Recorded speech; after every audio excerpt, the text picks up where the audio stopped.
E sejam bem-vindos, caros amigos, a mais um Cantinho Semanal, edição número 11. E como vocês já viram no passar destes últimos dias, temos muita coisinha para falar. O problema vai ser resumir tudo, porque de facto temos aqui assuntos quentes, mas não menos quente do que a começar já pela estreia de Rey Fénix no SmackDown, irmão de Penta dos Lucha Brothers, que fez a sua belíssima e brilhantíssima estreia na marca azul e a marcar posição e a marcar terreno, a deixar muito bem vincada a sua marca e a marca dos Lucha Brothers que os caracteriza.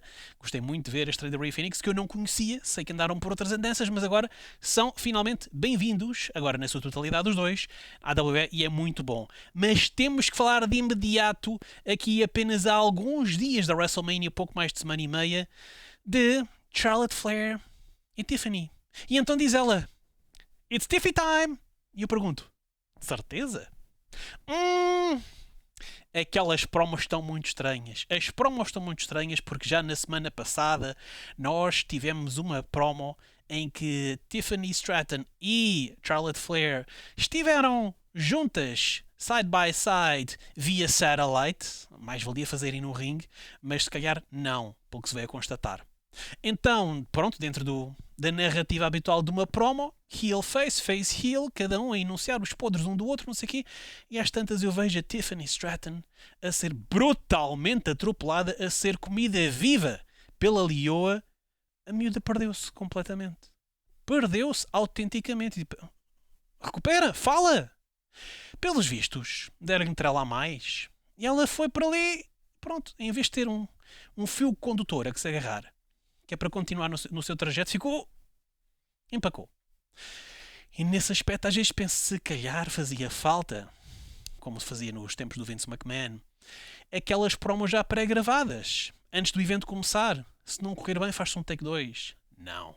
Live via satellite. Ou então live dentro da arena, cada uma numa divisão à parte, whatever.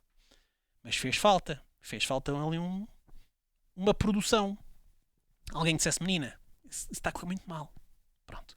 Correu-lhe mal. E o que é que ela fez na semana seguinte? Foi um episódio das donas de casa desesperadas. Basicamente. Porque a promo foi por ali afora, não sei o quê, campeã, e fizeste, e derrotaste, e ganhaste, e não sei o quê. Mas estás, ela para a Charlotte Flair, estás 0-3 nos teus casamentos. Oi? Então, está a falar de divórcios agora? Que raio é que isso tem a ver com a personagem? Ou que raio é que tem a ver agora com a personagem? Estamos aqui a falar dos divórcios. Para onde é que isso é chamado? Ainda por cima para o reinado que a Charlotte Flair já teve, para os 14, se não estou em erro, para a carreira que a Charlotte Flair tem feito, para o nome que ela tem ganho. Pontos esses importantes e essenciais para pegar, para montar ou desmontar a credibilidade da personagem em ringue. Não é para estar aqui no mercado, com o avental vestido, e a começar a atirar lama para os olhos da adversária. Onde é que isto vai? Começou a falar dos divórcios e a Charlotte não se deixou ficar, fez pior. Por isso é que o Kaiser manda mensagens. Pronto, então vocês já estragaram isto tudo. Ou seja, o que é que me parece vai acontecer? Porque a miúda, que é Tiffany Stratton, pelos vistos está a precisar de voltar à base. Eu sou só Triple H que encaminhava para o NXT. Uns mesinhos. Só para fazer um refresh. A aprender a fazer promos. Porque claramente, quando o microfone está ligado, a menina espalha-se ou por falta de argumento ou espalha-se pelo exagero dele. Gaja, tu és campeã. Isto não foi uma promo. Isto foi uma miúda a ser miúda. A trazer de fora para dentro problemas que não têm nada a ver com a história nem com a personagem. Se calhar há quem possa dizer assim, mas tornou a coisa mais exciting, mais empolgante. Não tornou. Não me deu nem razão de confiança, nem de razão de dúvida para eu poder apostar ou não apostar numa ou noutra. A intenção é focar na história. Focar na storyline. Deixar que a coisa desenvolva. E daí fazemos esse esgrima, como tem feito o John Cena e o Cody Rhodes, na semana passada particularmente de um modo brilhante, e arrancar por aí. Integrar na história os elementos que são para integrar. Divórcios. Tiffy! Tiffy! Tu põe-te a pau! Que a coisa está assim um bocadinho complicada. Portanto, pronto, vai chegar à WrestleMania e vai perder o título para a Charlotte Flair, dando apenas vazão aos muitos críticos que a Charlotte Flair já tem, dizer, não sei o quê, lá está esta outra vez, aparece aqui do nada, foi fazer não sei o quê ao corpo, ao nariz, ao não sei o quê, ao peito, whatever, e está aqui de volta, etc, depois da lesão, aproveitou aquilo tudo, e os divórcios e tal, pronto, claro, agora chega aqui e ganha isto tudo outra vez. Com razão? Talvez, pergunto eu, não sei. Bom, mas no SmackDown também tivemos o favor de Paul Heyman, um excelente segmento que teve continuidade no Raw, em que os três, neste caso Seth Rollins, CM Punk e CM Punk e Roman Reigns, porque é impossível falar de Paul Heyman sem falarmos de Roman Reigns. E então, os três frente a frente, com o argumento de que, no que toca a Paul Heyman, de que no passado que ele fez uma promessa ao CM Punk na eventualidade deste, ou na segura promessa deste, um dia protagonizar o main event de uma WrestleMania. E com isto Paul Heyman vira-se. Eu não sou desleal, nem a um nem ao outro. Sou leal aos dois. Que é a grande conversa que vai para aí. Mas o Paul Heyman é absolutamente delicioso ao microfone. É espetacular. Roman Reigns, furioso, não aguenta a ideia de Heyman que ele salvou e reconstruiu para a sua ilha da relevância de estar ao lado de CM Punk. Não aguentou isso. Heyman já chorou por Roman Reigns quando fez frente a Solo Sikoa, e aliás, por si, esse ponto da storyline da nova Bloodline na altura, belíssimo. Paul Heyman disse em entrevista, se não me engano, com o Logan Paul, que ele passou não sei quantos dias sem fazer a barba, mal tomando banho, comendo mal e comendo muito, muito mal. Para chegar ali naquele estado absolutamente desmazelado e cansado e exausto e daquela figura toda com que estava quando depois pegaram nele e o atiraram contra a mesa. E portanto Paul Heyman a pegar nesse capítulo de que fez frente a Solo Sikoa e à pertença nova Bloodline quando se recusou a ser o seu Wise Man. E portanto que agora dá por si nesta posição a jurar lealdade ao CM Punk. E que o favor é este. O favor é que Paul Heyman vai estar ao lado de CM Punk na WrestleMania. E Roman Reigns como é que fica? É que ainda por cima depois no Raw, depois de no SmackDown o Seth Rollins ter seguido às bandeiras despregadas a ver o Império desmoronar e aquilo tudo acontecer à frente dele, a coisa teve continuidade. Porque Paul Heyman foi para lá falar, foi lá desculpar-se, foi justificar-se. E aparece Seth Rollins. Seth Rollins começa com uma conversa, depois começa a ameaçar, estão os ameaçadores, agarra pela gravata e o Paul Heyman, armado em forte, nunca mais voltas a agarrar assim, porque o que é que vais fazer? Na ameaça de lhe bater, aparece o CM Punk é brutalmente atacado, e quando Paul Heyman, amigo leal de CM Punk, está curvado sobre o mesmo, de repente aparece Seth Rollins e um curb stomp quase que por momentos a acertar em Paul Heyman. Ui! Eu estava a ver aquilo andar para trás. Porque estava tão bem feito, bem filmado, no ângulo, como se diz na televisão, contrapicado, de baixo para cima. A ver ali a trajetória, eu estava mesmo a ver, vai correr mal. Não. Foi uma ameaça de Seth Rollins. E Seth Rollins entende, na sua moral, um bocadinho mais corrompida, também ela, agora deves-me tu um favor. Porque eu fiz-te o favor de não dar cabo de ti à frente do teu amigo. Opa! Eu pergunto, o que é que isto significa para a WrestleMania? Então o Paul Heyman vai andar feito bola ping-pong de um lado para o outro? Vai estar do lado do CM Punk. Vai ser, obviamente, seduzido por Roman Reigns. Não, vem para o meu lado. Quanto mais não seja Roman Reigns a debater-se com essa realidade e a fazer qualquer coisa, e eventualmente a buscar ajuda de exterior, que é para ter o Wiseman do seu lado. É porque o Wiseman neste momento já se encalacrou. Ele já se vendeu a CM Punk. Roman Reigns não vai deixar passar isto. Roman Reigns parece-me que ficou definitivamente sem Wiseman. Ou estarei errado? O que é que vocês acham? Porque Paul Heyman ficou ali numa situação muito complicada em que logo à partida ele estava a falar para a câmara, nos bastidores: CM Punk, seja qual for o favor, eu digo sim, podes contar comigo para aquilo que tu quiseres, sim, sem saber o que é que era. E de repente, quando CM Punk lhe reivindica essa promessa que Paul Heyman lhe fez há muitos anos de que estaria do lado dele na WrestleMania, que remédio teve o amigo Se não dizer que sim. Muito bom. Eu estava-me a faltar assim um certo condimento. Um certo petit apéritif para saber exatamente no que é que isto ia dar. E agora o que vai dar é que Paul Heyman vai ser esticado para todos os lados e vai ser usado como peão no jogo de um e no jogo do outro. Porque CM Punk gostará assim tanto de Paul Heyman como amigo quanto isso? Ou está apenas a usar Paul Heyman?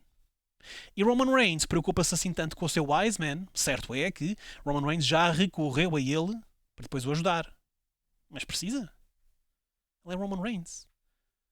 OTC Tribal Chief.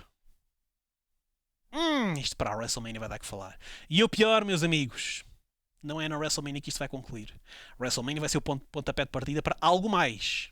Porque esta malta aposta no longo prazo.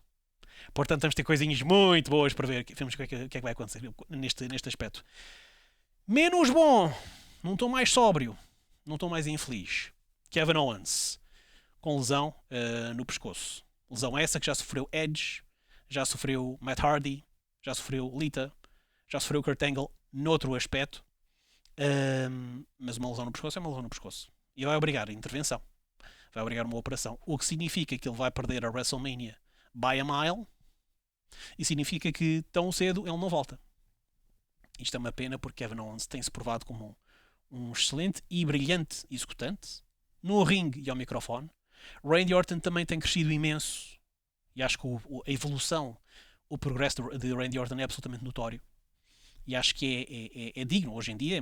Hoje em dia sempre foi, mas mais hoje em dia é fácil, é muito fácil imaginar tanto um como o outro no Hall of Fame. É uma questão de tempo, meramente. E portanto estava muito entusiasmado para ver este combate entre os dois. Mas não vai acontecer. Infelizmente não vai acontecer. E foi na altura em que Kevin Owens esteve no SmackDown, esteve a comunicar essa sua decisão. Infelizmente de ânimo nada leve. E Nick Aldis, pronto, ali a tentar moderar a conversa.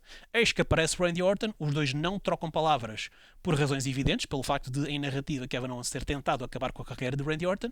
Portanto, há ali aquele silêncio assim desconfortável. Algo vai acontecer, mas evidentemente que não vai acontecer, porque Kevin Owens está com o pescoço partido.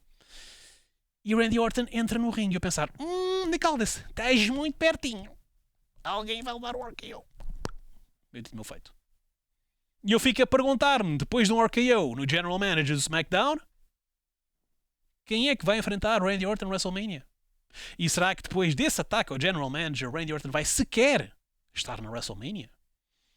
Porque isto aqui vai dar início a um trajeto conturbado à personagem de Randy Orton, de certeza absoluta. Porque ninguém ataca uma figura de autoridade na WWE e sai incólume. Portanto, o que é que vai acontecer aqui? Interessa-me. Agora, infelizmente, no que toca a Kevin Owens ir rematando, olha, desejamos-lhe as melhoras. Tive a oportunidade de falar com ele na WrestleMania 32. Já lá vão 9 aninhos. Partilhei isto, aliás, este vídeo no meu TikTok, Wrestling Traduzido. Tenho muita pena. Mas pronto, aguardamos a altura em que esperamos que, contrariamente à trajetória de Big E, que foi afastar-se e ficar afastado há 3 anos, que Big E não volta também de uma lesão ao pescoço, e espero que ele volte, sinceramente. E para acabar, porque acho que alguém descobriu aqui a gente já lá vai. Gunther entra radiante e vitorioso no Raw, entra ali, absolutamente dono do mundo, bonito, bem vestido, gravatinha vermelha, a exibir o seu título em cima da mesa de comentadores, uma coisa bonita. E entra no ringue com um sorriso, parece que ganhou Euromilhões, uma coisa fantástica. Chega ali e pronto, mas de um momento para o outro toca a música do Jey Uso e aparece ele a descer pelas escadas abaixo. Inicialmente uma entrada um bocadinho morna do ponto de vista do público, muitos hits ali ao pé do corredor, claro, porque a perna vai passar e aquela malta está entusiasmada, mas muitos observadores, muita gente que, tal como nós, ou grande parte de nós, eu inclusive, tem observado com alguma reticência este percurso do Jey Uso desde que ganhou o Royal Rumble.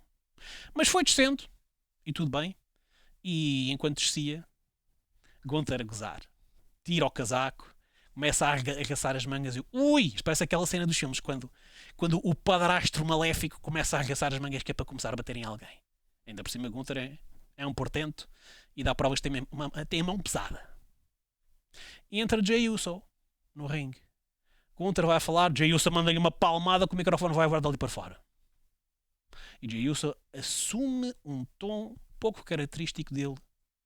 Um tom mais sóbrio, um tom um bocadinho mais sério, um bocadinho mais arriscando a expressão adulto, largando as vestes de entertainer, largando o yeet. Não houve yeet! No yeet! E de repente está ali, face a face, com o homem que custou uma ida ao hospital, uma valente ida ao hospital, ao irmão de Jimmy Uso. E começa-lhe a dizer: Gunther, ainda tens mãe?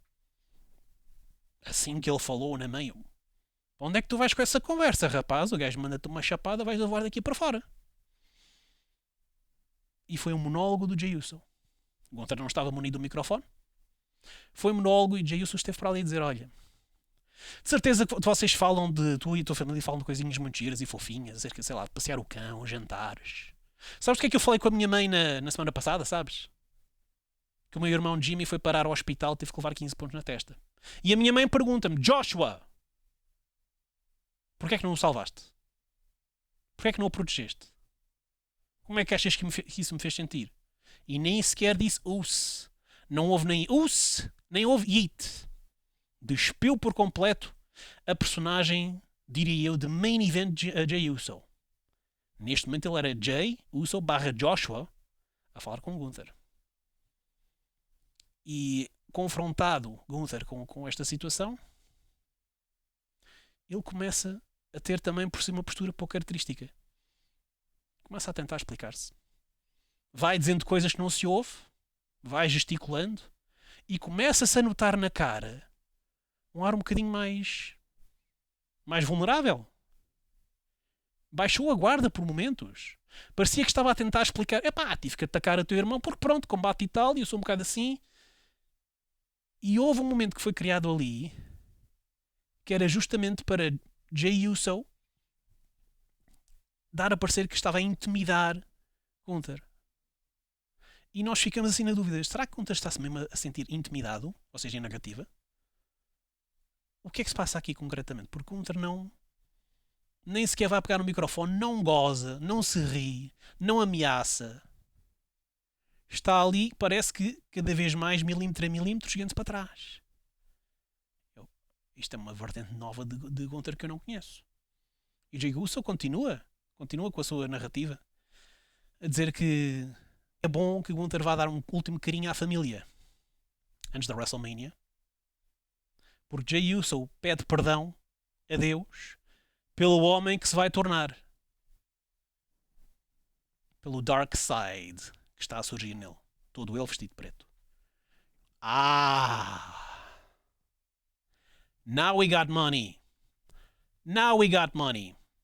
Agora já temos qualquer coisa um bocadinho fora da crise existencial de Jey Uso, a que nos estava a habituar e nos estava a arrastar com ele neste trajeto desde o Royal Rumble há 3 meses. E temos aqui, como dizem os franceses, uma raison d'être, uma razão de ser, uma razão de viver, uma razão de lutar. Porque todos os adversários que lutam por um título e por uma grande oportunidade, seja o que for, precisam de algo mais para os impelir e ajudá-los a chegar a esse objetivo. E o ataque pessoal à família, que já foi um ponto central no ano passado, com The Rock e Roman Reigns, o ataque pessoal à família de Jey Uso / Joshua foi a gota no oceano, que é para fazê-lo virar. Pensar: isto acabou. Eu tinha medo de ti, já não tenho. Acabou. Vou chegar ao WrestleMania e vou dar cabo de ti. Ok. De um ponto de vista de espectador, já consigo olhar para aquilo e pensar: agora já temos matéria-prima. Agora já temos qualquer coisa.